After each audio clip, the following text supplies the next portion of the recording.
Well, welcome everyone. I think we should make a start. My name is Alan Packwood, and I'm the director of the Churchill Archive Centre at Churchill College in Cambridge.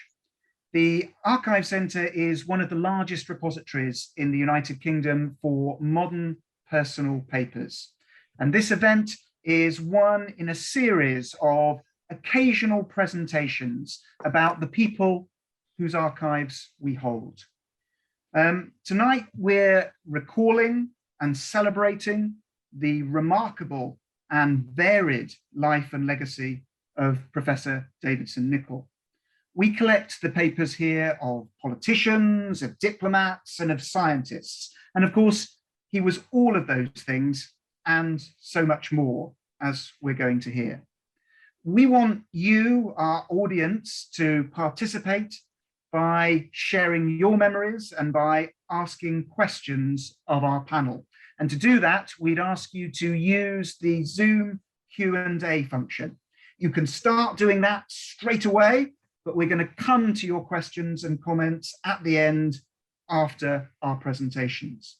Now, when talking about a figure like Davidson Nicol, we realized that we needed an experienced chair with an understanding of the many fields of activity in which he was engaged.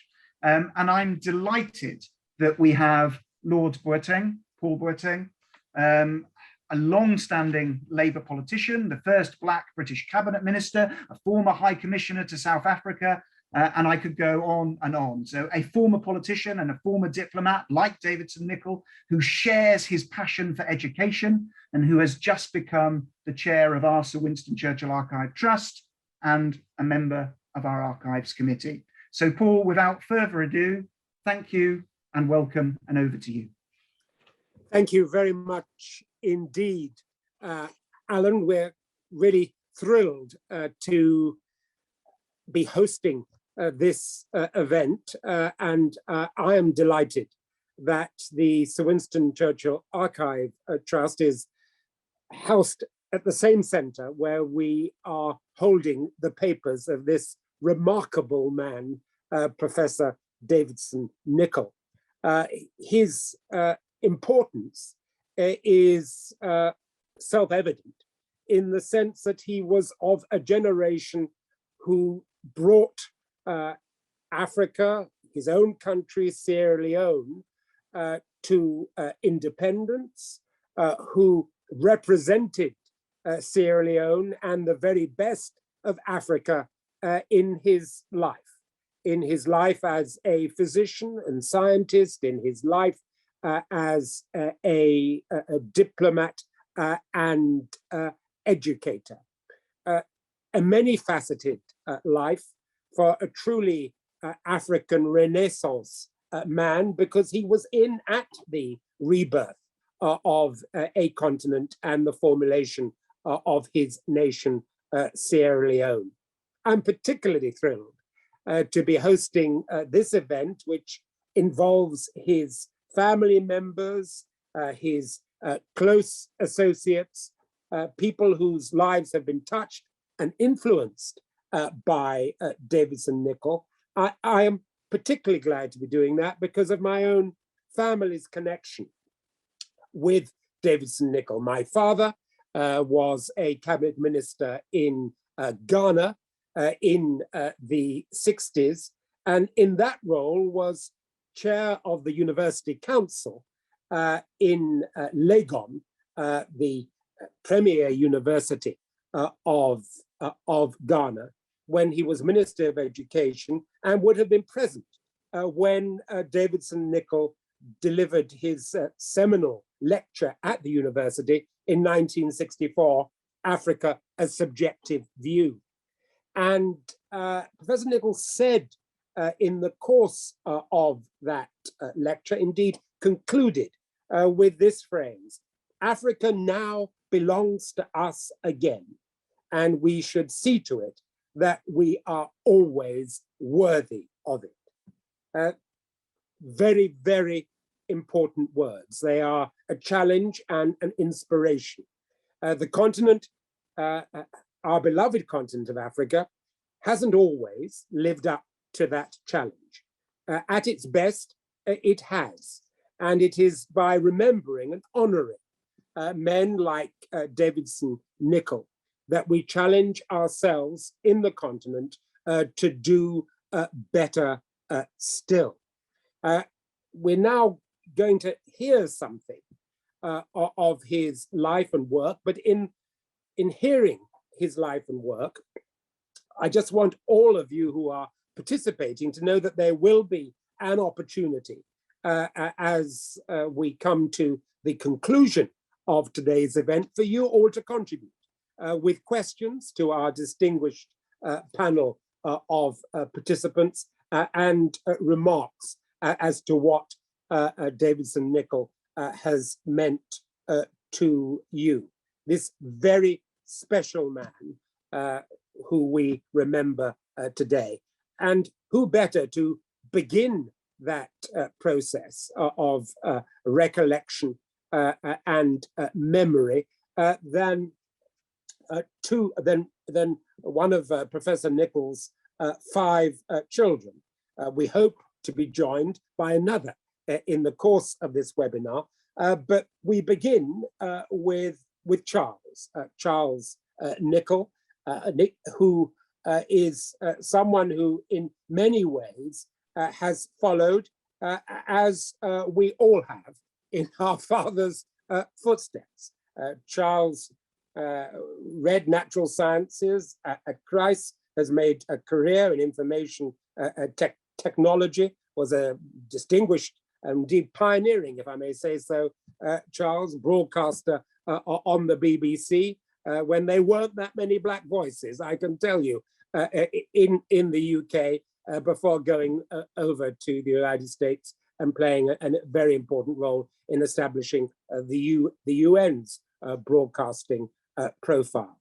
So, Charles, let's begin. We never escape in Africa, do we, our fathers and mothers? Whatever we achieve in life, we're always introduced when we're on the continent as our parents' child. It's a bit galling when you've done something in your own life, as you have, and indeed as I have. But there you are. But your father was worthy of that distinction. So tell us what it was like growing up to be the son of such a man. Well, thank you very much. It was an interesting experience. But first of all, I'd like to thank the Churchill Archives and Alan Packwood, the director, and you, Lord Worthing. This is a wonderful event for the family, and we're very privileged to be able to take part in it. Thank you. How does one begin? I mean, you say, well, I followed in my father's footsteps. Well, I did. I went up to Christ. I'm sure it would take a very subtle professor to find similarities after that, but here we go. I would, a part of his history that has not really been told too often is how he got there. He attended the Prince of Wales School in Freetown and left in 1941. The Prince of Wales School was a preeminent boys' secondary school at that time. It was a new school. It had only been open for about 15 years at that time. And he left the sixth form and went to teach there for a year in science. But he also got a job at the government census office. Now you have to understand that Freetown was a huge natural port in the war. It was, I guess, the largest convoy gathering point in Africa for convoys that were coming up to England during the war years.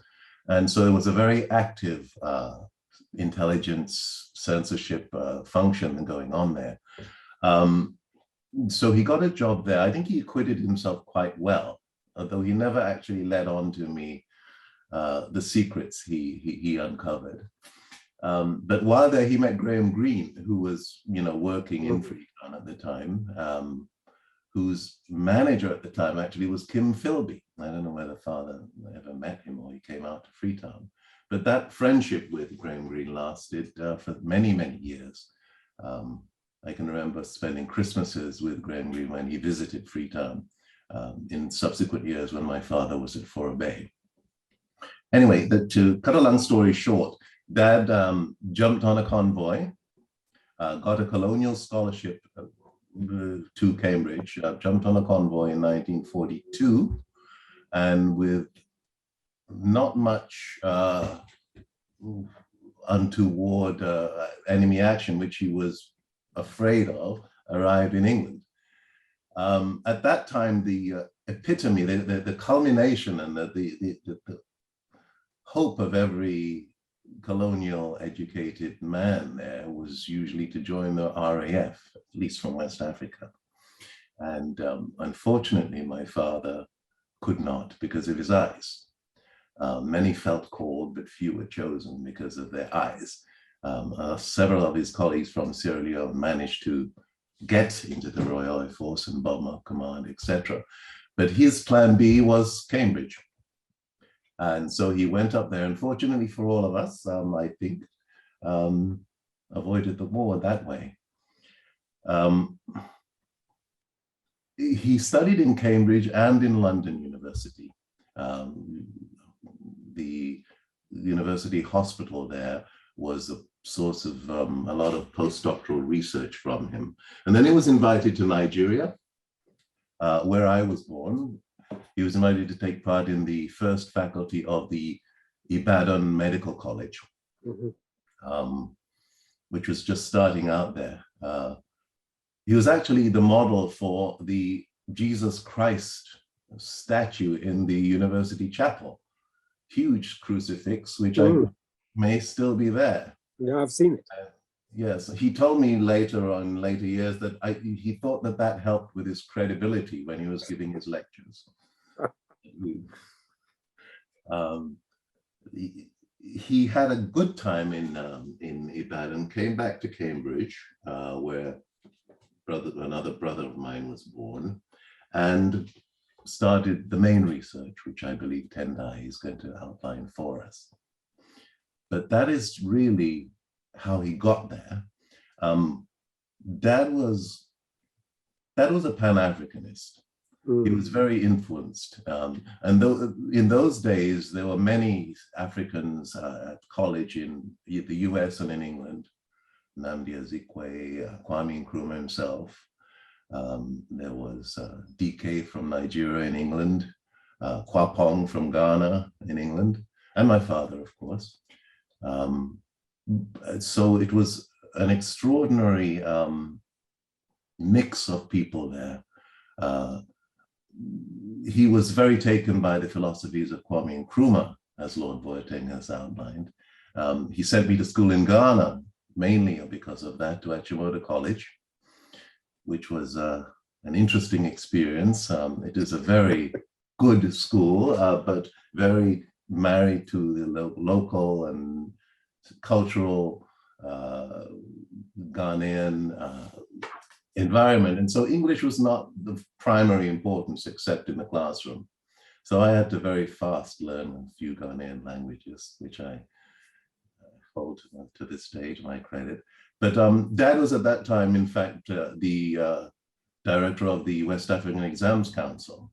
And so as you can imagine then with schoolboys, they said, oh, you don't need to worry. Your father signs the certificates anyway for the O levels and A levels. You're all set. But I feel that possibly with question time, we'll explore a little further, but that basically sets the scene for a career in Cambridge, which by all accounts was extraordinary. Well, thank you very much indeed, Charles, for that evocation of your dad and his times.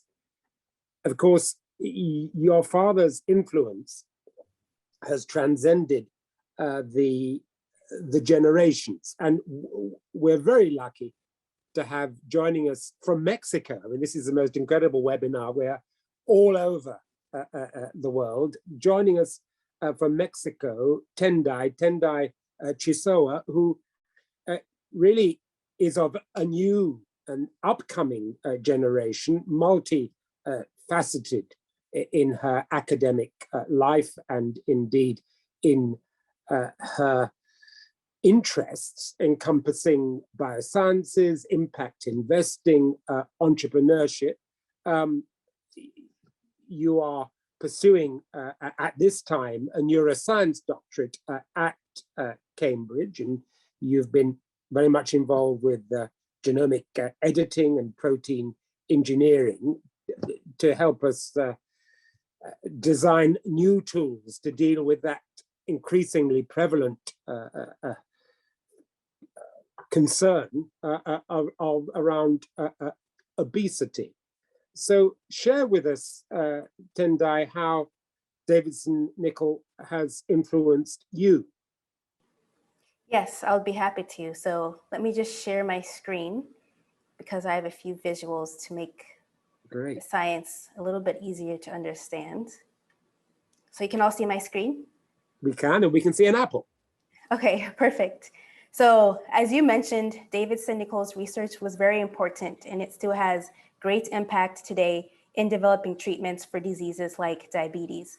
So Davidson Nicol was the first person to analyze the breakdown of insulin in the human body. So how does insulin work? When we eat food, it travels to our stomach.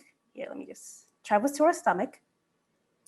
And there it is broken down and some of it is converted to glucose, which is a sugar and energy source for the human body. So meanwhile, another organ called the pancreas, which you see here in yellow, releases insulin. So glucose and insulin pass into the bloodstream, but in order for the cells and muscles to work, they need the fuel from glucose. So insulin is important because it helps the glucose to pass from the bloodstream into the body cells to be used for energy. So by analyzing the breakdown of insulin, Davidson Nicol enabled future scientists to understand the mechanisms of disease with insulin dysfunction. For example, diabetes, which is quite prevalent globally, especially in people with obesity.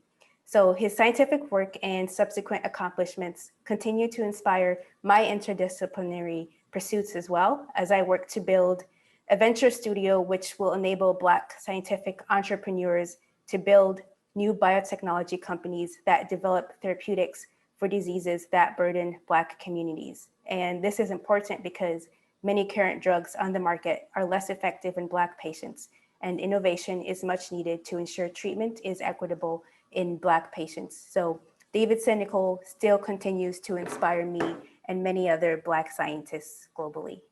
Thank you. Well, Tendai, thank you for that. Thank you, if I may say so, also for the illustration. I think, understanding science is an issue for us non-scientists, and it helps. The visuals help. Yes. Tell us, if you would, Tendai. I mean, you're young. You are at Cambridge. Your parents were from Zimbabwe. So I was born in Zambia. You were born in Zambia. Then, yes, moved to the US So when I was quite young. tell us, I mean, how did you become aware of Davidson Nicol and the sort of the Cambridge Africa link? Yeah, so I became aware of Davidson Nicol maybe 3 years ago, just because I work within metabolic sciences and I was looking for more researchers who were of African ancestry, who contributed to diabetes and diabetes research. And so that's when I came across Davidson Nicol. And of course, then I was able just to see his illustrious career, and it was very inspiring to me. Thank you. If I may say so, I think you're inspiring too, and you'll inspire a whole new generation of my grandchildren's age. And, that's very, very, that's good news. Very good news for Africa and for science. Yes. I wonder if now we can, I mean, we're beginning to get a sense of just how this man has impacted across the generations. We're lucky to have contributions this evening from people of his own generation who worked with him at the UN, worked with him as a diplomat. We're going to begin with a pre-recorded piece from Professor David Reynolds, who knew him as a young fellow at Christ when David was a young fellow at Christ in the 80s and worked alongside Nicol. And this is part of his academic experience before he went on as his country's permanent representative to the UN. So let's have Professor Reynolds' contribution up on the screen.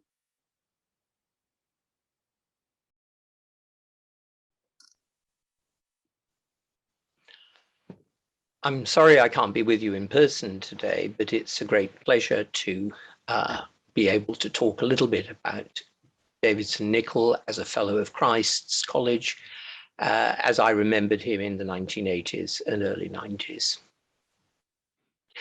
Davidson graduated with first-class honours from Christ's in 1946.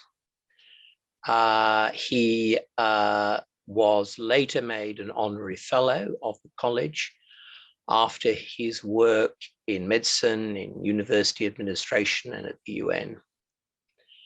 According to the college website, he was the first Black African to graduate with first-class honours from Cambridge, and also the first Black African to be made a fellow of a Cambridge college. My contacts with him were relatively brief. I joined the college in the 1980s, and it was, of course, a time of enormous flux in international relations. At this stage, we were running in the history faculty, we were taking primary responsibility for the MPhil in international relations, which has now become a freestanding and very thriving operation within the Department of Politics and International Studies. But in those days, it was mostly run from the history faculty. It was largely a course which was just involved with dissertation without very much coursework. And so finding supervisors was a very important part of the whole project. Davidson and I talked about the course, about some of the supervisors. He was involved himself. We also spent a lot of time talking at lunch about the really remarkable changes in the world in the 1980s, the erosion of the Cold War, the era of Mikhail Gorbachev, the radical changes also going on in China. So this was a very exciting time, and I found him very interesting. I know one or two of my colleagues thought that Davidson was a little bit of a name dropper. He would come into lunch and he would say, I was talking to Mikhail Gorbachev last week. But I began to realize that actually he had talked to Mikhail Gorbachev last week. Indeed, he talked to all sorts of really interesting and important people. And I found that really quite interesting to share and listen to his thoughts about world leaders from this rather unique vantage point he had through the United Nations.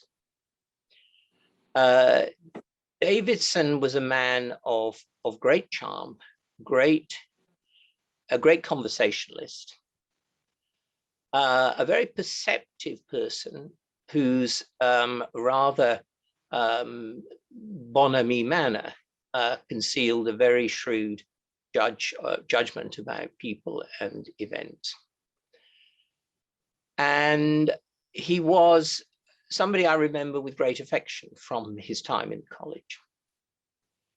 Let me give you one example of his flair for particular situations and his remarkable contacts. I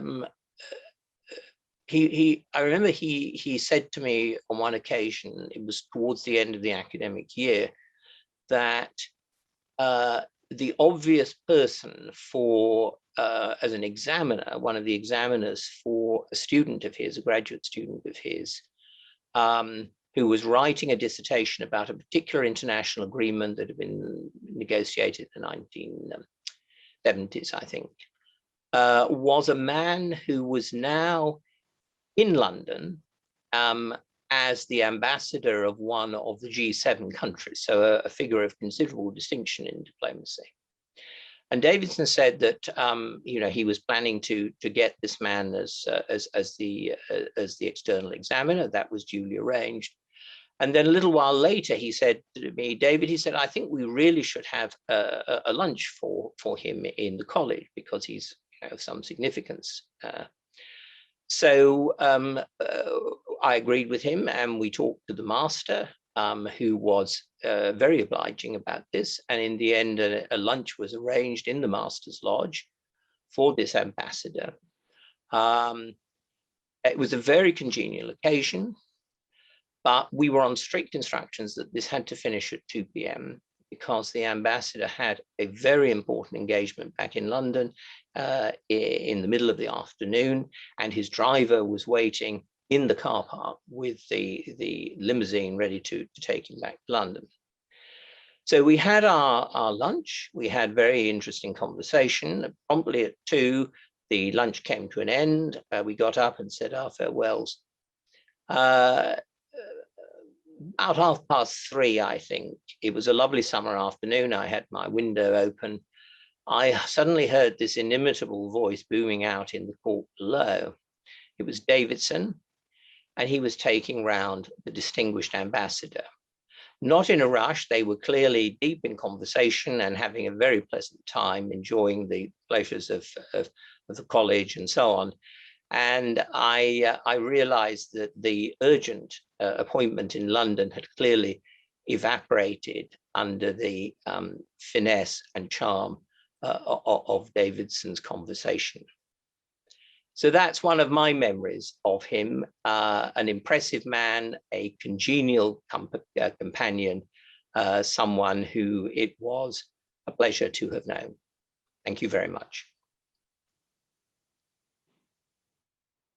That was a very precious insight into Davidson Nicol in the senior common room, as it were, and obviously very, very much at home there, just as he was very much at home in the corridors of international power in the United Nations. And we're very privileged to have joining us from Connecticut, Dr. Davidson Nicol, who was Assistant Director of Research and later Special Assistant to Davidson Nicol at the UN Institute for Training and Research, UNITA. And so he was able to observe him at first hand operating on the world stage as an Undersecretary General at the UN. We're really privileged to have you with us on this webinar, Dr. Andy Michael. So just give us a sense of the man at the UN. Thank you very much for inviting me to participate in this important event. There's nothing better I would like to do than pay tribute to Dr. Nicol. He was like a father to me. He took me under his wings, and I worked for 10 years under his supervision. He even took me to West Africa to introduce me to Sierra Leone and Senegal, and to promote a book that I wrote. Anyway, my focus is on the latter part of Dr. Nicol's career. This is from the diplomatic part, from 1968 until 1982. I got to know him as a young African official who ended up working for him for 10 years. First, as you said, as a researcher, and later on as his special assistant. And this lasted 10 years. And this was at the UN Institute for Training and Research. I'm really very grateful, one of those grateful Africans who consider him as their mentor. Let me now focus on 5 points. First, Dr. Nicol as a distinguished UN diplomat. When Dr. Nicol was posted in New York as ambassador of Sierra Leone and as permanent representative to the UN, he was one of the Pan-Africanist pioneers in New York. A batch of high-profile ambassadors were chairing important committees at the UN. Mm-hmm. And he helped navigate the last phase of colonialism in Africa. He was chairman of the legendary UN Committee of 24 on decolonization. This was in 1970 to 72. At that time, the committee handled the problem of liberating the Portuguese territories. He also served as Sierra Leone's ambassador to the Security Council. This was from 1969 to 1970, 2 years. Notably, he was president of the council in September 1970, when the Arab-Israeli problem flared up once again. Now, his leadership in the council was to resolve, during that time, to resolve the issue of hostages held by PLO representatives. And they hijacked an airplane and they were holding them. So Dr. Nicol had to negotiate with within the council to persuade them to take vigorous action. That was effective. This was in September 1970. And there was another crisis at that time, again in the Middle East, and that was when Israeli troops occupied Lebanon. So to persuade Israel to withdraw its troops was a very, very difficult issue. He handled that also as president of the Security Council. In the process, he became a lifetime friend of the future President Bush, who was ambassador of the United States in New York. And there were also other luminaries in the Security Council, including Malik of the Soviet Union, and a famous British ambassador, the former Hugh, the famous, Lord Caradon. Yeah. Lord Caradon was also there. So they were very, very close friends. This was during that crucial period. Now, after that, Dr. Nicol was recalled to Sierra Leone, and he was sent to London as the High Commissioner. But he didn't last long in London because the demand from the UN, from Secretary General Waldheim, was so strong, irresistible actually.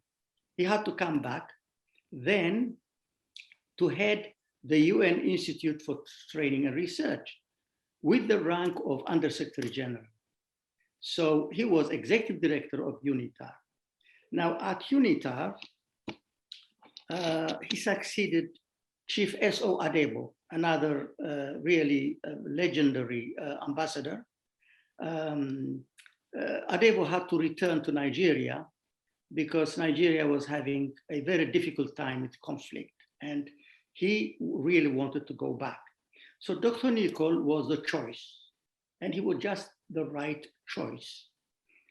When he came, he was very innovative all his past experience, research, dealing with academic work, publishing, all came into play. He was a visionary, actually, at UNITA, the UN Institute for Training and Research.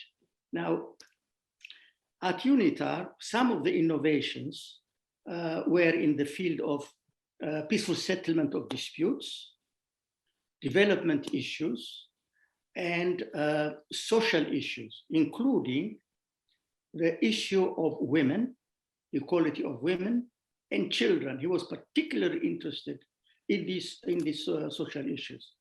But also he was a visionary at that time. At that time, he introduced at UNITA what we called as the Futures Project.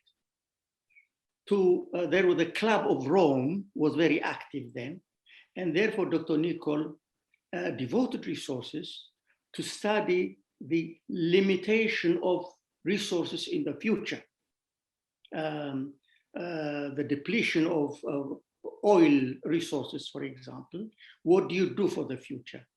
So this was a very important project, and it was new. Now, and then, almost surprisingly, he also covered the issue of the future of the environment, climate change. UNITAR was doing a project, actually projects, on the futures at that time, thanks to Dr. Davidson Nicol. Now, when his time ended after 10 years, he retired from UNITAR. But I think Dr. Nicol, in his last years at UNITAR, last year actually, he did a seminal study, a study on the Security Council, the presidency in the Security Council. Now, this linked actually, it was a swan song, you might say, as a book. It linked his diplomatic experience and his research experience. Mm-hmm. In other words, it set the tone for his future academic and research activities. A book was published, a very remarkable book, on the presidency of the Security Council. And then he had to leave, but he continued his scholarly work in Cambridge, as you know, as we have heard, and also at the University of South Carolina. He divided his time between the two. He was actually a traveling scholar, itinerant. He was doing that, and there was a spate of publications, articles based on his research, based on his experience, and also he spent, I think, 1 year as the president of the World Federation of United Nations Associations, WFUNA, and he used to travel. And he was a fascinating, actually, lecturer. His booming voice, I could still hear. Now, when all this was said and done, when he left UNITA, he was honored by the United Nations. The General Assembly did something which unprecedented, actually. No, I might say, only one was honored that way in the United Nations. I think it was Sadruddin Khan, as head of the refugee agency. I think it was Sadruddin. So the General Assembly adopted unanimously a resolution commending Dr. Nicol. And it was a vote of gratitude, actually, for all the contribution that Dr. Nicol made. Now, this is in the records of the United Nations, and this was in 1981. I end my remarks here. Thank you very much. Well, no, thank you, Dr. Andy Michael, not just for the way in which you have brought to life Davidson Nicol as an academic, as a diplomat, as a scientist, as a real towering intellect, an activist globally. But thank you also for your own distinguished service as an international civil servant. Thank you very much indeed. You know, Dr. Davidson Nicol described Dr. Nicol as in a way, a father figure. And indeed, that's the way in which a number of people of a different generation whose life he touched have described him. And amongst those is Kayode Adesimi Robin Coker, an educational consultant, author of Dancing on My Way, who came up to St. John's College in Cambridge in 1983 to read English. And I know that Kayode Robin Coker also saw this remarkable man, Davidson Nicol, as a mentor and a father figure who inspired him to write poetry and to represent really what Dr. Kwame Nkrumah called the African personality. You know, something that is the embodiment, the essence of Africa. And so we're going to invite Kayode to bring him alive as a literary figure, as someone who inspired and wrote poetry. Kayode. Thank you, Lord Boateng, and good evening, everyone. Good evening. The timing of my first meeting with Dr. Davidson Nicol was rather fortuitous. I had recently arrived as a postgrad student at Cambridge. He had recently retired from that incident-filled roller coaster of a professional life at the UN that we've just heard about. And he'd come back to live at his permanent Cambridge residence on Thornton Road. So he was giving a series of lectures on international relations here in Cambridge. And I attended one of those at the Sidgwick site, introduced myself to him afterwards, and I was invited along with my wife to dinner at his home the next evening. And it was the beginning of a relationship I count as easily the most influential on my life, although sadly it came in what turned out to be the final decade of his remarkable life. It was nevertheless an indescribable honor to be somewhere, anywhere, and really in the shadow of this legend, to borrow an appropriate term from my children. This man who so fittingly encapsulated the epithet of best of Sierra Leone. And it is a pleasure to share a few reflections about the man called Davidson Nicol. Thinking back to that lecture series of his I referred to a moment ago, the fascinating aspect of it was his encyclopedic knowledge of the backstory to the significant political events and characters of our time, and his ability to tell that backstory with the assurance and the authority of an eyewitness.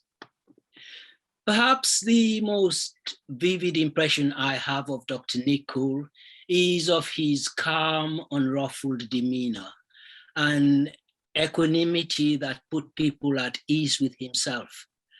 His house was like a reinvented United Nations in the diversity and heterogeneity of the people you were likely to meet there at any one time. He loved entertaining with a small e, and of the relatively cerebral kind. And he loved having people around, especially young people pursuing academic studies locally, some of whom were newly arrived in Cambridge and very much appreciative of the connections facilitated thereby. Dr. Nicol was always solicitous about your welfare, always assuring you that he was there if you wanted to talk about anything. If he invited you to his house, he made time for you. Once, when he was in the middle of regaling a small group of guests with an interesting anecdote, his housekeeper came in, apologizing for interrupting. "It's King Hussein of Jordan on the phone for you, sir." "I will call him back shortly," Dr. Nicol said, and carried on with the story.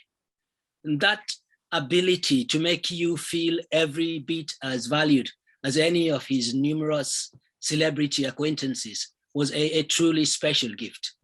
And my wife addressed him as Dr. Davidson Nicol on our first visit to his home. "Call me Daddy," he said. So Daddy he became to us thereafter.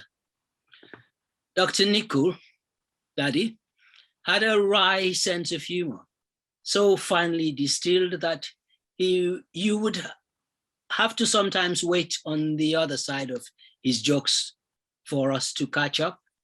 On one occasion, a lady guest told us she'd been visited by an angel while she was praying the night before. "You're not expecting a baby, are you?" Dr. Nicol inquired. No, I don't think so," she replied. "Well, keep praying," he advised her.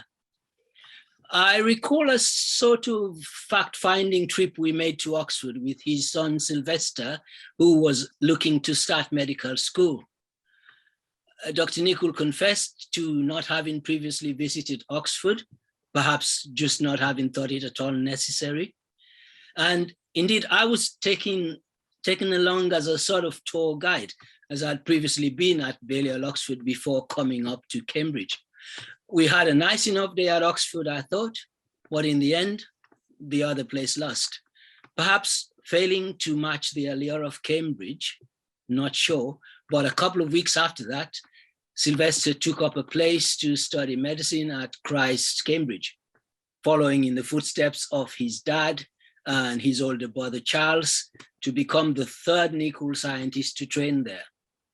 And I could add that Sylvester has gone on to establish both a successful career as a medic, talking about following in footsteps, and a fitting memorial to his father in the form of the Davidson Nicol Hospital, which he built and runs in Freetown, Sierra Leone.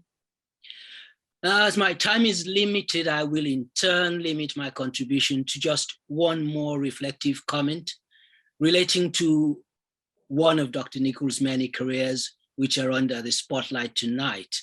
And that is his accomplished cameo role as a creative writer, which included winning prestigious literary awards, such as the 1952 Margaret Rung Prize and Medal for Literature in Africa. He wrote a number of pithy, evocative poems and short stories under the pseudonym of Abiose Nicol. Abiose, by the way, is a Nigerian Yoruba name, usually given to a child born on a Sunday. And so a very appropriate choice by Davidson Nicol, who was born on Sunday, 14th September 1924.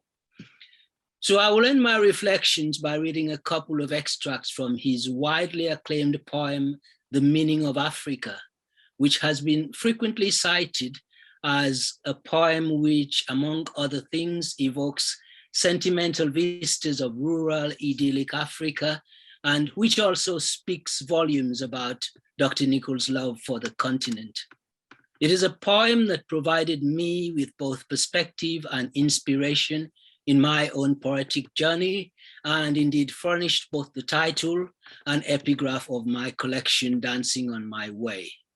It reads, Africa, you were once just a name to me, but now you lie before me with somber green challenge to that loud faith for freedom, life more abundant, which we once professed, shouting into the silent listening microphone, or on an alien platform to a sea of white perplexed faces, troubled with secret imperial guilt, shouting of you with a vision euphemistic, as you always appear to your lonely sons on distant shores.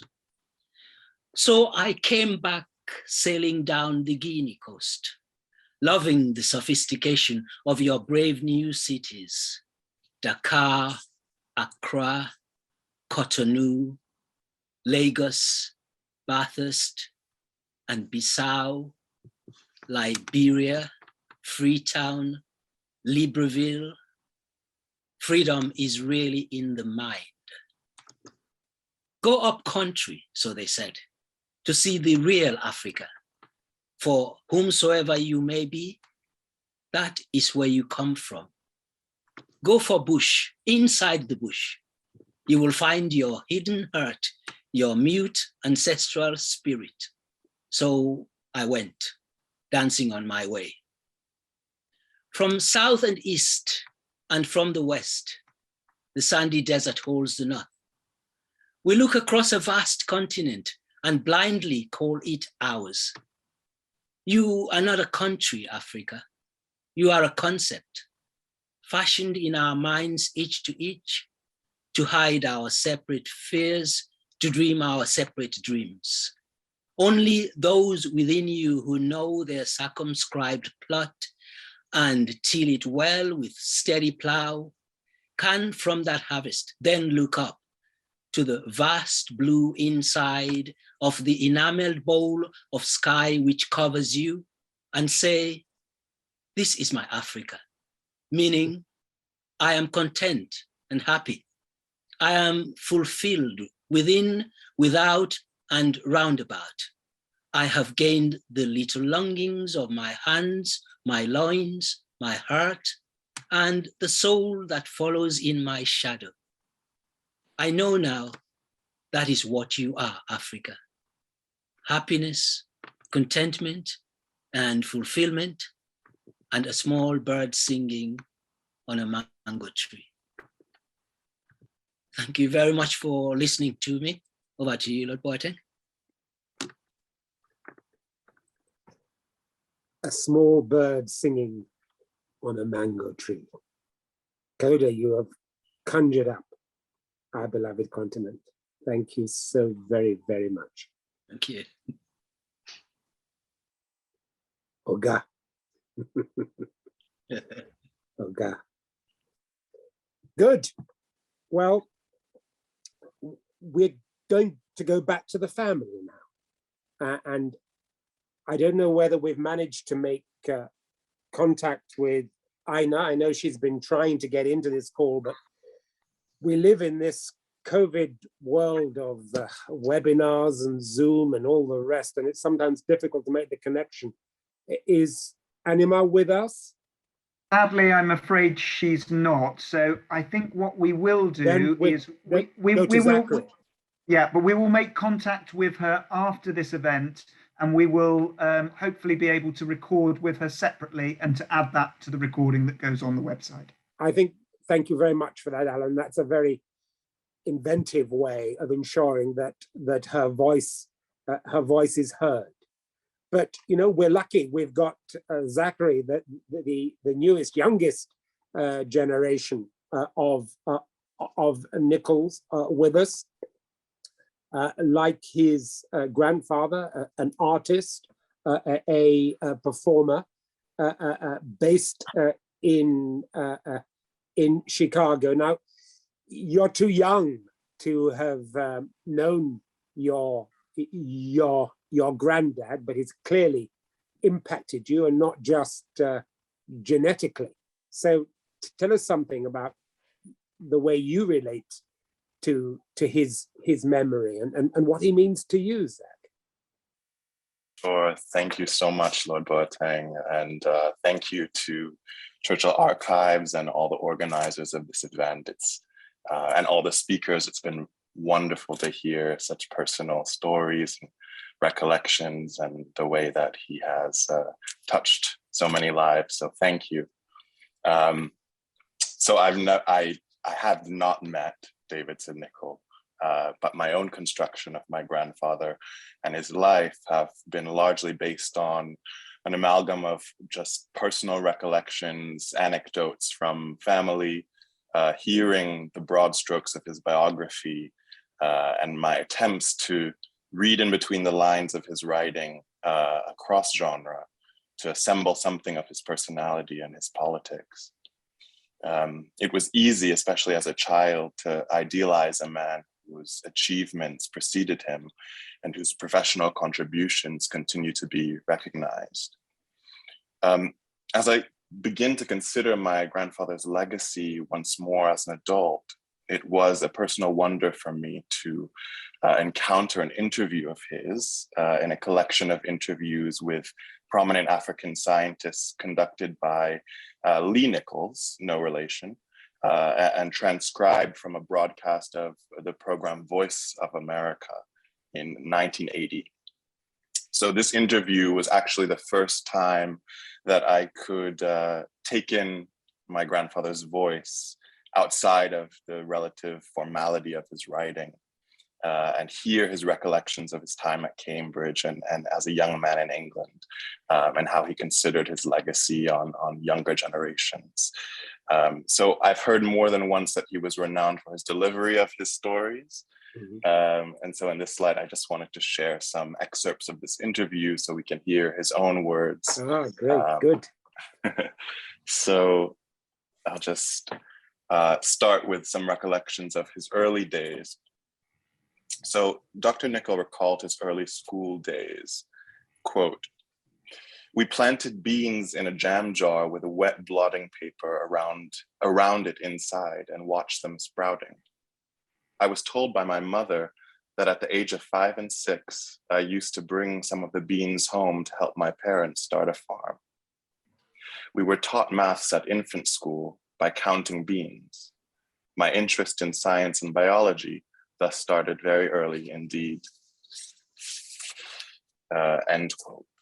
And to continue, so upon obtaining a BA degree at Cambridge with first-class honors in natural sciences, he had planned to do his medical internship at the London Hospital Medical College.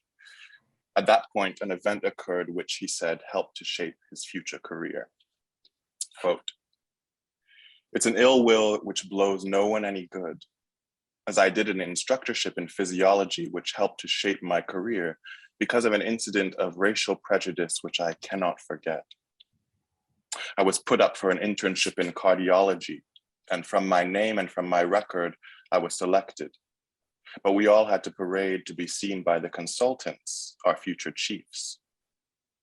When the consultant in cardiology saw me, he had accepted me as I had an English name and a good degree. He recognized me as Black and said he would not have me.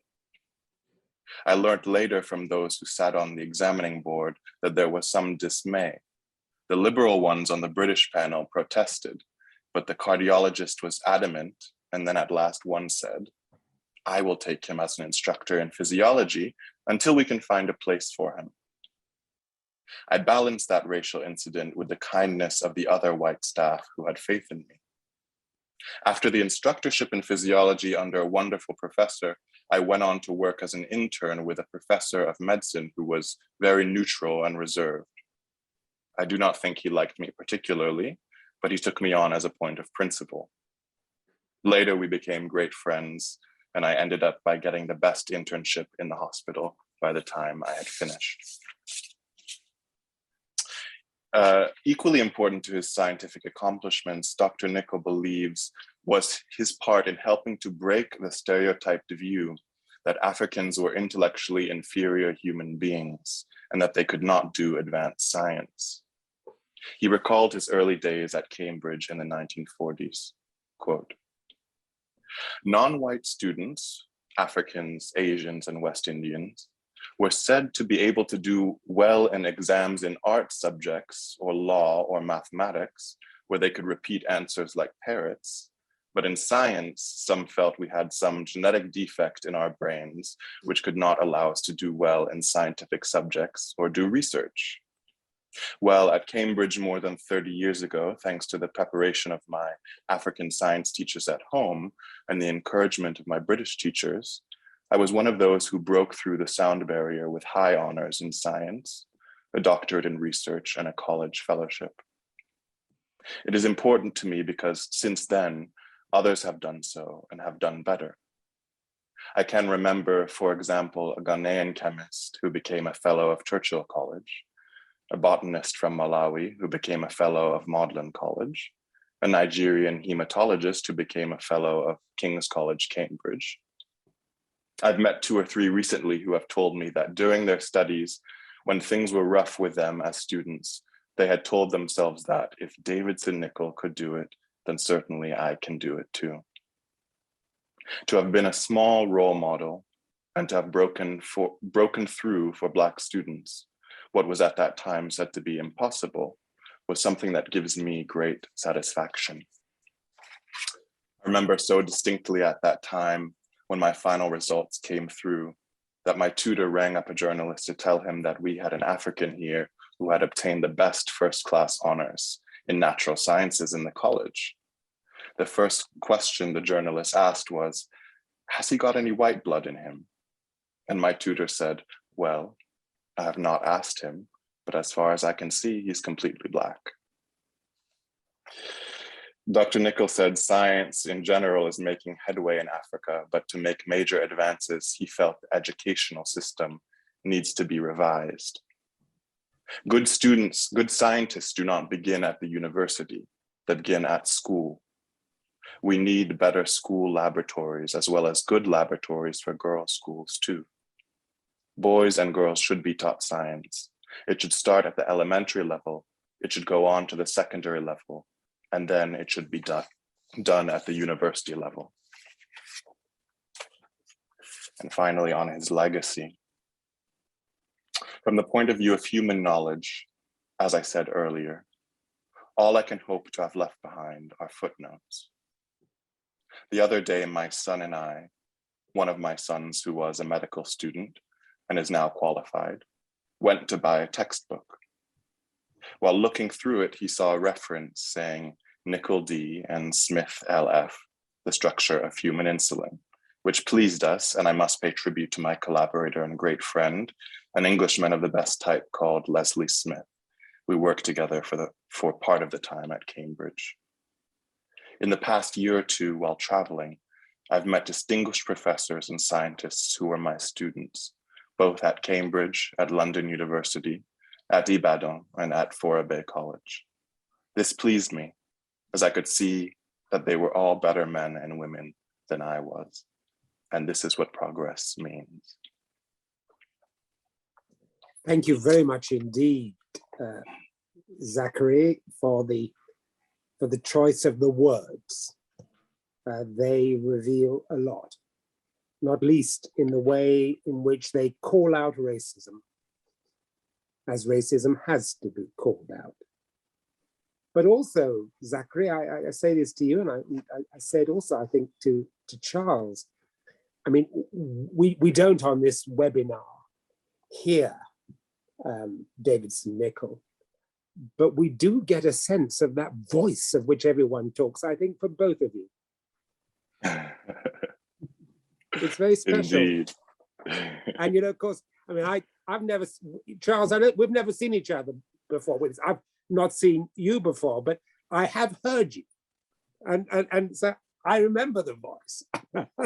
and I won't forget your voice either, Zachary. Thank you. And you've brought Davidson Nicol's voice alive, I think, both of you.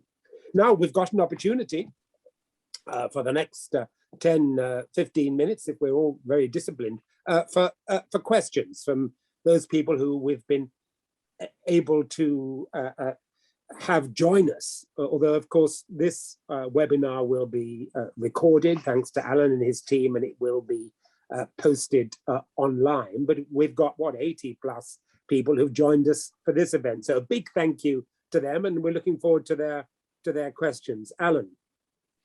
Okay, well, first of all, just a reminder to our audience that you can submit your questions and comments using the Zoom Q&A function. I have one comment that came in really very, very quickly, almost as soon as our event had started, from Yvette Stevens, which I'll read out, and I think it echoes what so much of what's been said. And she writes, "I am a proud Sierra Leone who benefited from the mentorship of Dr. Davidson Nicol," that word mentorship again, one of the greatest Sierra Leoneans who lived.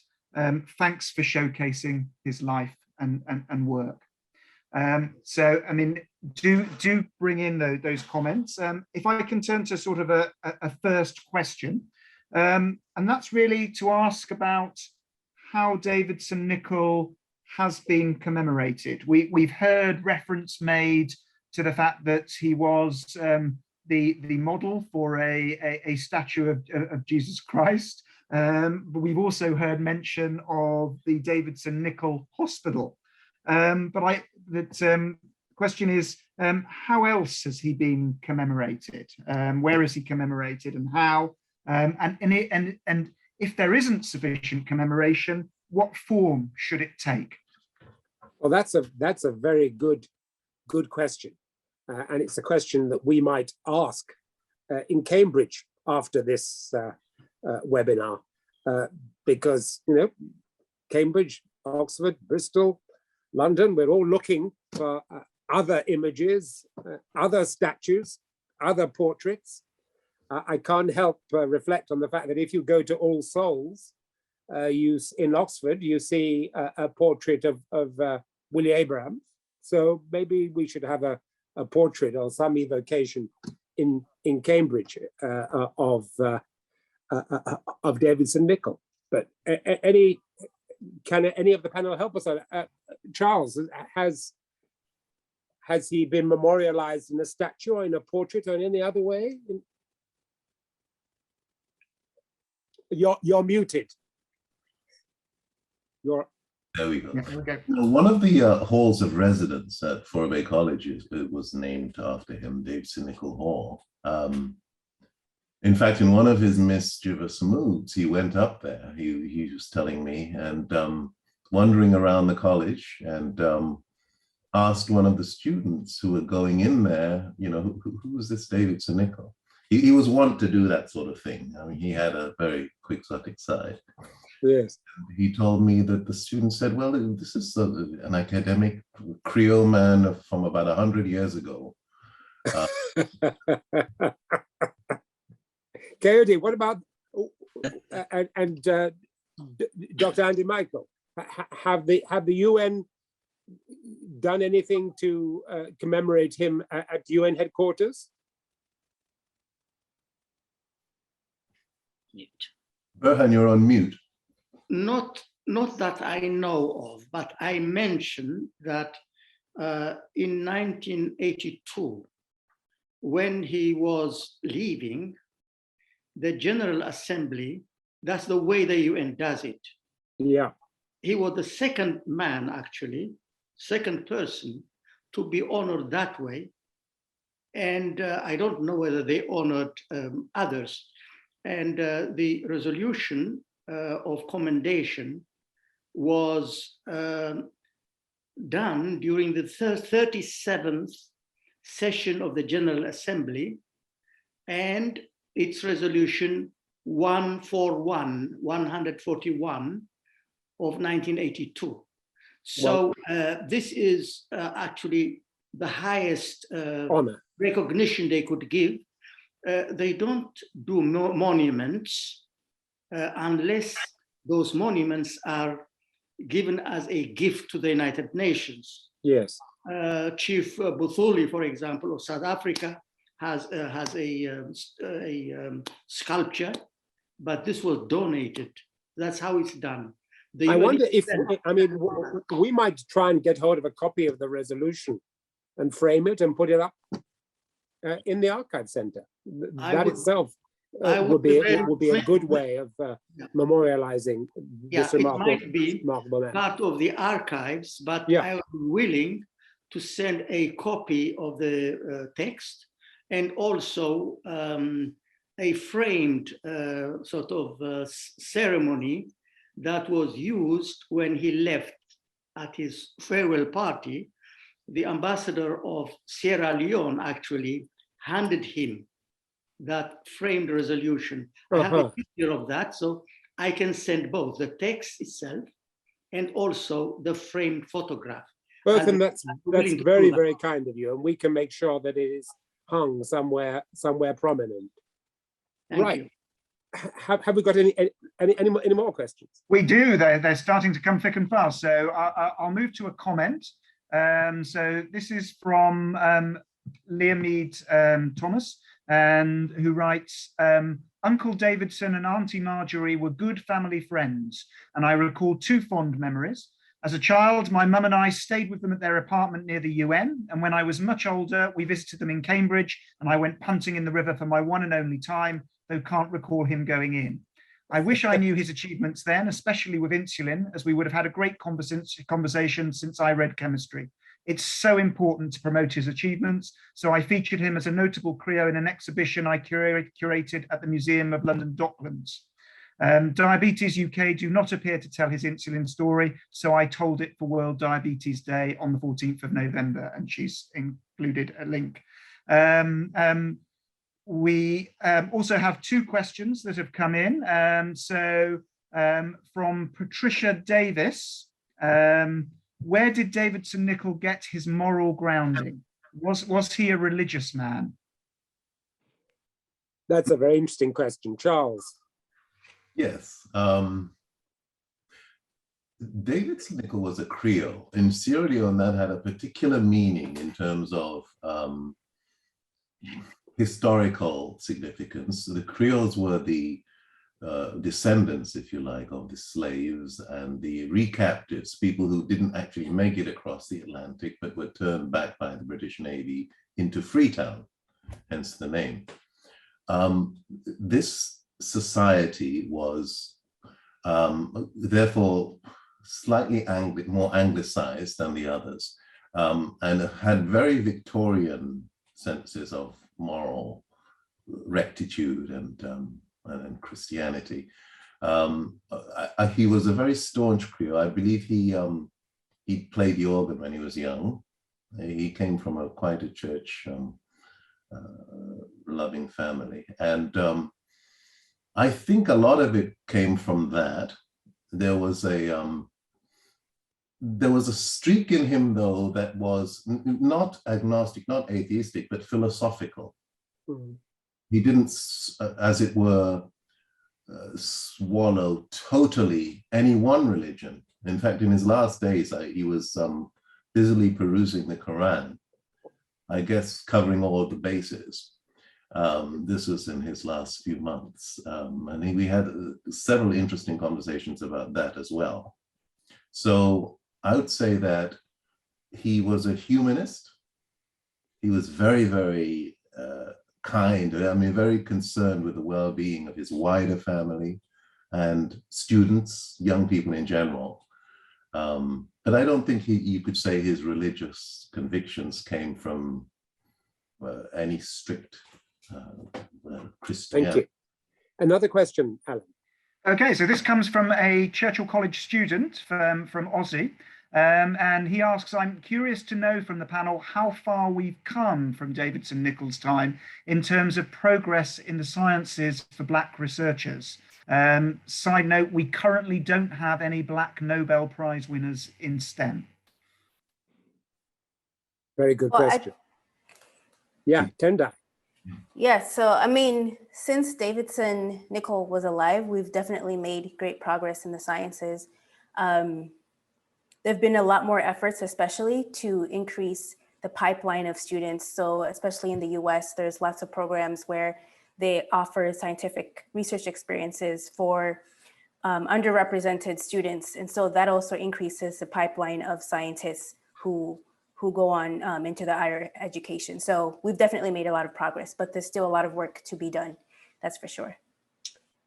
There is a lot of work to be done. And I think it's worth remembering that at the time that Davidson Nicol was a vice chancellor, and then when he was setting up UNITA, there was this very great sense amongst Pan-Africanists, and Kwame Nkrumah embodied this, of the importance of STEM in Africa as a pathway to development. And that's why you saw established in Ghana, in Kumasi, in 1962, 63, the Kwame Nkrumah University of Science and Technology, because that generation of African leadership, which Davidson Nicol, my father, Kwame Nkrumah, and others represent, saw the political emancipation of Africa as only meaningful if it was followed by the economic and scientific emancipation. And the sad fact is that that generation saw and brought about the political emancipation, but the economic and the scientific still is a work in progress. And that's why memorializing and remembering and being inspired by the likes of Davidson Nicol, and also generation that Tendai represents taking up the flame. That's why it's so important that happens. And I think this evening's event has contributed to that. We can have, I think, one last, Coyote. Okay. So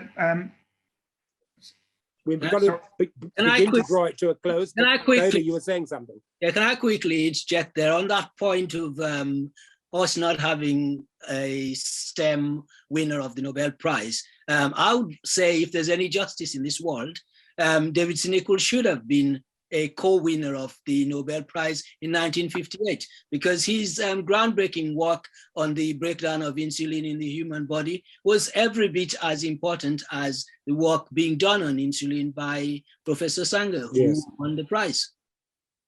But I've been reminded by somebody that students don't win Nobel Prizes, so I guess that's where. Thank you for that, Coyote. We've got time perhaps for one more question, Alan. Okay, so one comment picking up on what from what Coyote has just said. Students may not win Nobel Prizes, but the Students' Politics Society at Christ's is named the Davidson Nicol Society.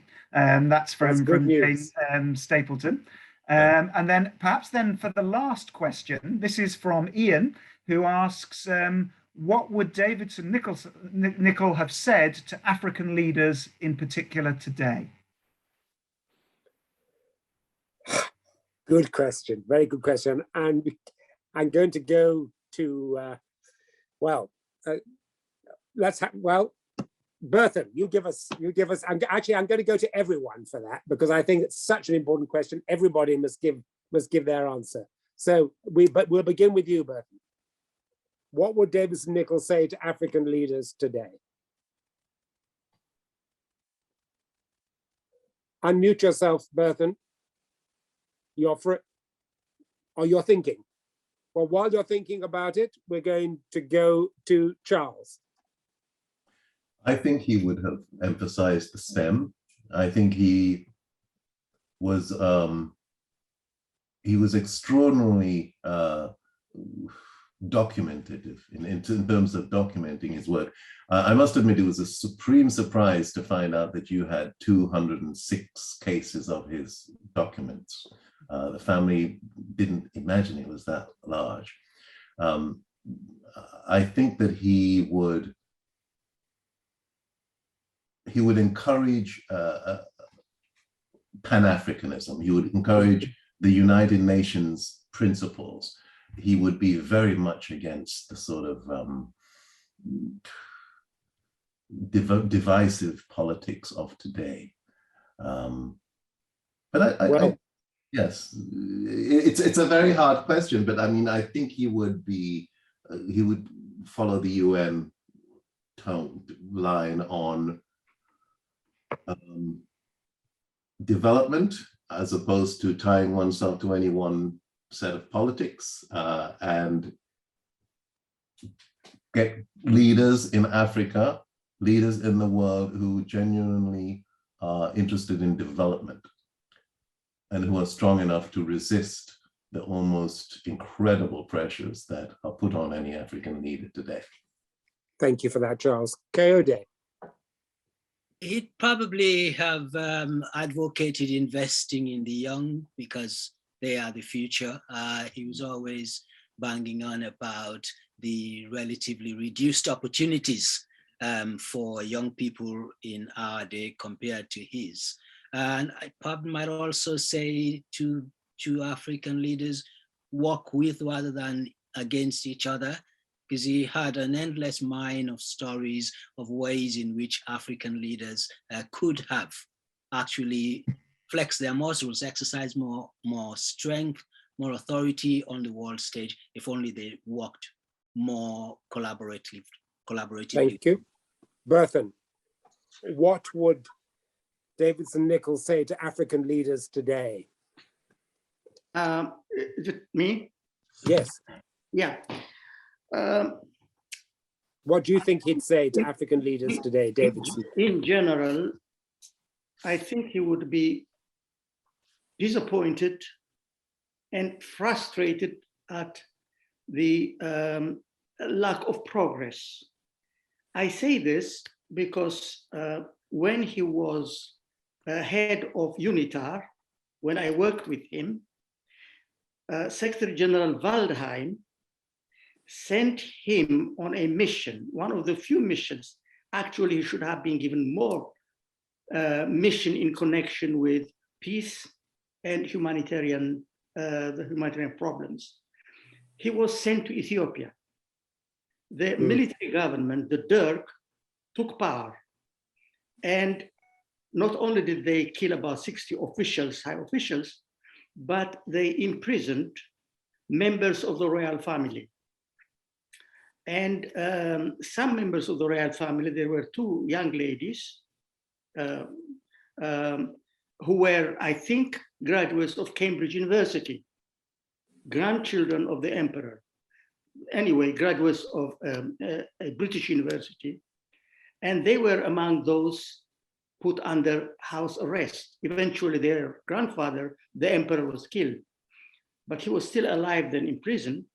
And Dr. Nicol was sent to Ethiopia. And what did he say? This is what we want to hear. What was his message? What would his message be to African leaders today? Just in a sentence. His message would be, I'll be blunt, Yes. wise up to the leaders. Wise Make up. peace, avoid conflict, and take care of the humanitarian issues, imprisonments of whatever goes on. Stop this nonsense, you would say. That is a message. Thank you for that, Berthan, because that's a message that all sides in Ethiopia need to hear today. Now I'm going to go to the younger generation to lead us out on this. We must have their voice. Tendai, to you first.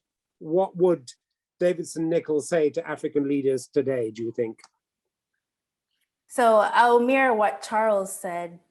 And I do believe that he would motivate them to invest a lot more within biotechnology and scientific research, because that's just really not a huge priority for African leadership at the moment.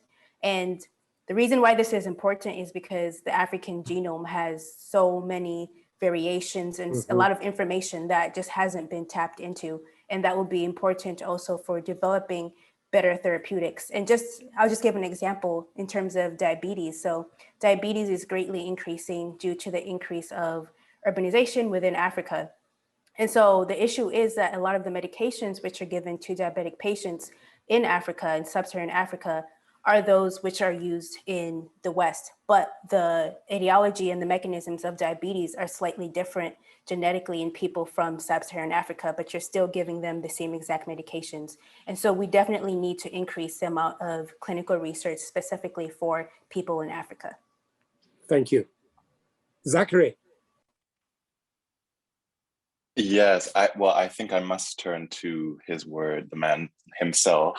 In this interview, he actually says, from the angle of human development, I feel that our advancement toward being modern nations depends a great deal on how we educate our young in science and technology. We're living in an age when the computer is important, where the transistor is important, and where satellite communications are important.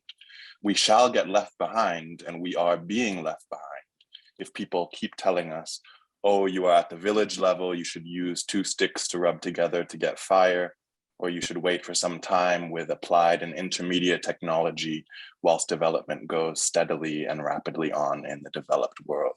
So yes, I think he definitely would emphasize development, the young, teaching the young the young science and technology. And also probably he would emphasize interdisciplinarity. And, you know, this was a man who was working on so many registers across genres, across fields. And I think that is really something that we as young thinkers, young scholars can take on in his legacy, is thinking across registers, across disciplines, being maybe more undisciplined in our own thinking and unruly. Unruly. I agree. Mixing it up, bringing those different disciplines together, but bringing them together with passion and excellence. And I think we've got that sense from all our contributors today. You have evoked the memory of this remarkable man, Davidson Nicol, with passion and with excellence. This event has done him proud. We owe him. And we must not forget him. We mustn't forget him as a Pan-Africanist. We mustn't forget him as an educator. Davidson Nicol sent his son, Charles, to a school at Chimota, same school as my dad sent me a couple of years earlier. And it was founded by three remarkable men. Governor Guggisberg, a colonial administrator, Dr. Fraser, a colonial educator, both of them remarkable, enlightened men, and a third man, Dr. Aggrey Kwagia Aggrey of Africa. And Aggrey said something which for me rings as true today as it was when he said it. He said of Africa, its needs, its future, only the best is good enough for Africa. Only the best is good enough for Africa. Well, Davidson Nicol was one of the best. And the message to African leaders, the message to us all, is that we need to give of our best to Africa, because only the best is good enough. Thank you for tonight. Thank you for this event. Thank you, Alan. Thank you for the whole team at the Churchill Archive Center. It's been a great event in memory of a truly great man, Davidson Nicol. Hello, everyone. My name is Alan Packwood, and I'm the director of the Churchill Archive Center. And I'm lucky enough to be here with Aina Adeyobo, a retired nurse, a nursery teacher, and also the eldest child of the late Davidson Nicol. Now, Aina was sadly unable to join our recent online event due to technical problems at our end. So we thought we would do this special recording to capture her memories of her father and add them in to the record. So Aina, it's a huge pleasure to be able to welcome you today. Apologies that we weren't able to include you last time round, but we're really looking forward to hearing your perspective on this amazing man, your father. So perhaps you could start by giving us some of your recollections and memories. Yes. Well, thank you for having this event to honor our late father, Dr. Davidson Nicol of Sierra Leone in Africa. He was a very wonderful, caring person who taught us to be honest, be good-mannered and hardworking. And he told us that by being humble, you can achieve great things. He was a disciplinarian who encouraged us to ask questions, and he would tell us riddles which sparked our curiosity and made us think critically about this world and how to live a fulfilled life. Reading and listening to other people were habits he instilled in us. He emphasized that we should be proud to be African and proved this by his life. We all had an international education in diverse countries: Sierra Leone, Ghana, United Kingdom, Cambridge, London, and America. He taught us that leaders must be observant and follow important examples. With hindsight, his life and works are examples we can follow. He told us a true story about his life, which I will recount here. He was the only African student in his tutorial group at Christ College, Cambridge. His supervisor would give him a B grade, but with no corrections. His English colleagues would have lesser grades with red marks over their scripts. So one day he asked his supervisor that he wanted some red marks on his scripts as well. He worked on the corrections and he still topped the class, but this time with an A. This story shows us not to accept average work, to learn the importance of criticism. Dad always aimed for the highest grade. This he did in almost all the tasks he undertook during his life. And Dad had a special ability to think beyond where most people would stop. It was as if he could see the future. He loved writing and recording moments through photography, essays, and poems. And one memory I have, when I was 10 years old, Dad read us some of his poems and short stories. We had to read them back to him. This made us aware of his creative work. He asked us to keep diaries, so we did it for a while. It can be fun to read what you wrote in your diaries a few months back. I enjoyed reading all his work. My favorite stories are A Love Zone Tears and The Truly Married Woman group of stories. He taught us some African cultural habits. I loved all his poems too. Our mother was a medical doctor. She taught us English literature and also the art of reading and writing. When we were very young, she read poems to us. She read poems to us at bedtime. At a conference on African literature, which Dad chaired at Furrow Bay College in the 1960s, we were introduced to African writers and their works. We met Chinua Achebe, Cyprian Ikwenzi, and Flora Nawapa from Nigeria, F.O. Sutherland and Kwesi Brew from Ghana, and I met Sierra Leone writers William Conto, Wallace Nicol, and the late David Diop's mother, Madame Christiane Diop. You also met artists and musicians, Victor Waifu, Kalinda from Sierra Leone, and the British novelist Graham Greene. Our mother used to read books and review them for a big book club, and she also wrote for West Africa magazine. Dad had a large library with books on African literature, art, poetry, medical books, William Shakespeare, and others. He liked collecting antique books and would often be seen at Dave's bookshop in Cambridge or in antique bookshops in London, wherever he visited the cities. Reading was very important to him, and he encouraged us to write. We read books during the school holidays, and I wrote myself a poem about an airplane journey, and a story about a holiday abroad from my school magazine in Sierra Leone. That was Annie Walsh Memorial School. Dad was cosmopolitan and international. He looked beyond his Creole West African upbringing in Cambridge. He joined the African Club and the international societies, which introduced him to many scholars. Later, I joined the Cambridge African Club, and became its treasurer for 1 year.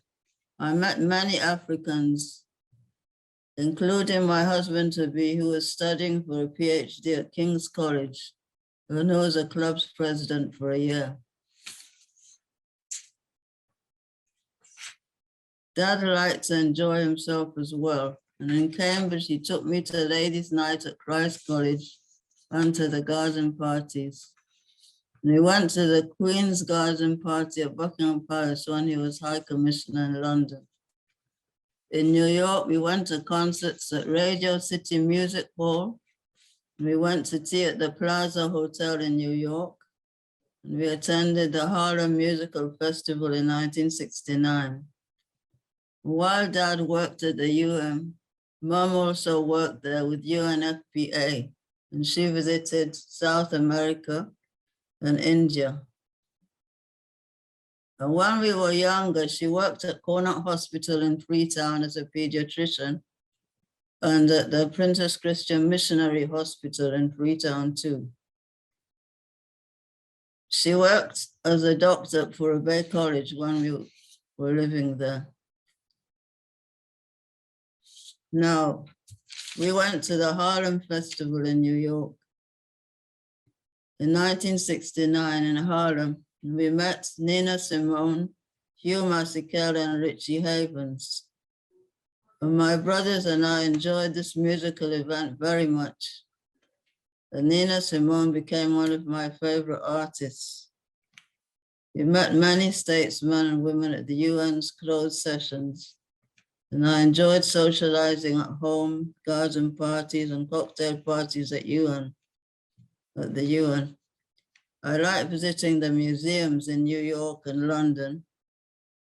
I am a craftsperson. I do embroidery, crochet, and patchwork. My godmother, the late Constance Cummings, used to take us to see plays in London and New York. And I'm currently living, thank you for listening to my memories. I'm currently living in my mother's homeland of Trinidad and Tobago. So I see my cousins and go to UTT functions. Thank you. Well, Aina, thank you for sharing that with us. Absolutely fascinating and fantastic that you mention and talk about your mother, because it's clear from what you've said that this was a powerful and dynamic partnership, and that actually, I know a lot of your father's achievements are presumably underpinned by that relationship. I wonder if you can tell us how your mother and father first met. Well, it was the Commonwealth. They had the Commonwealth Tea in London in those days, where people from the students from all the different Commonwealth countries used to come down to London for tea at the weekends. And that's how my parents met. My mother came down from Birmingham and my father came down from Cambridge. And I think we should ask you a question that was asked to all of the other panelists Yes. in the live event. And that is really what you see as your father's legacy today. I think he showed the way for other people, other Africans, to come and study in England, and especially at Cambridge University, Cambridge and Oxford. And that helps with lots of governments and so on. And he would have asked the governments and people in Africa to wake up and find out how they can improve their countries, looking at Africa and not at themselves so much. And to follow up on that, I mean, looking around the world today with, you know, all of the problems that there are on the international scene, and of course, all exacerbated by the COVID crisis. How do you think your father would have approached the international situation if he'd been around today, if he'd still been working with the UN? What would his approach have been? Well, I think he would have, you know, observed the protocol and ask people to still get on with their lives and do the right thing for Africa. You know, protect the natural resources, which is still not being protected. Because now I hear that when you can't pay the Chinese, so they take some of your ports or your, you know, things, and this is happening in Sierra Leone and in Ghana. They're taking the ports, and of course they will take the natural resources to China to build up, as they used to do as well. When we were at school in Sierra Leone, there was a fisheries, and the Chinese and Russian people used to catch all the tuna and take it back and then give it to us as tin tuna. Do the right thing, protect your natural resources, Yes. protect the I environment. think so. I Well, think that's very important. Well, that's a wonderful note to end on, I think. Is there anything Yes. else that you want to say at this point? No, he's just a wonderful, innovative person, and we're very privileged to have him as a father. We need more of those sorts of people today. Yeah, okay, Aina, Yes. thank you so much for taking the time to join us this morning. That's wonderful.